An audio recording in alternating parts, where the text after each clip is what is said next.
आज मी तुम्हाला आमसूलची कढी शिकवत आहे। 30 ग्रॅम आमसूल, थोडी चिंच, मेथी, गव्हाचे पीठ, थोडा गूळ, 2 हिरवी मिरची, हिंग, लसूण, कढीपत्ता, फोडणीसाठी तेल, धनेपूड, दीपक मसाला, पाणी, चवीसाठी मीठ। आता आपण कढीचे मिश्रण तयार करूया। हे 3 टेबलस्पून गव्हाचे पीठ,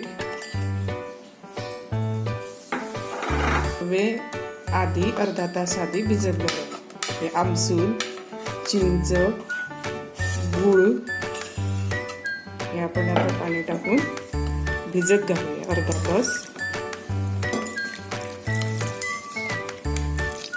3 टेबलस्पून गव्हाच्या पिठामध्ये अर्धा लिटर कढी तयार होते। आमच्याकडे ही वरणबट्टी सोबत करतो।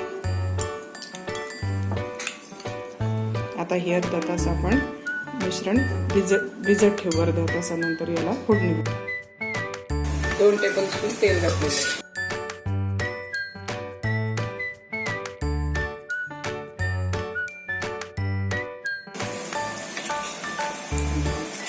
ही आता आपण मेथी घातलेली आहे।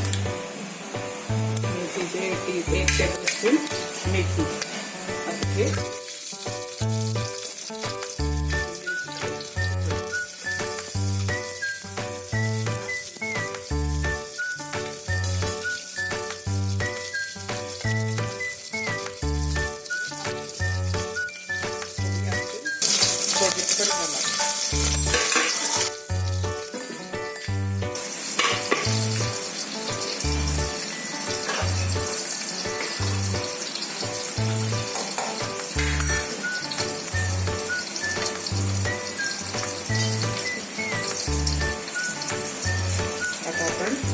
आमसूलच्या कढीला तडका देऊया।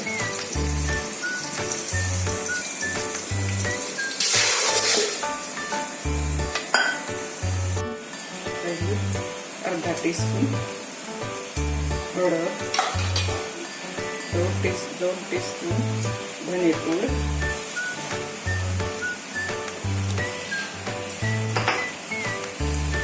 अर्धा टीस्पून दीपक मसाला,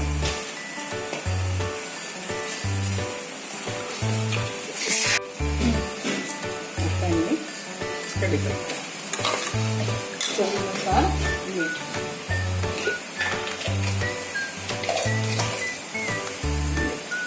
थोडी आंबट वाटली तर तुम्ही परत चिंच, गूळ तुम्हाला हवे ते टाकू शकता। बघा आता याला उकडी येऊ दे।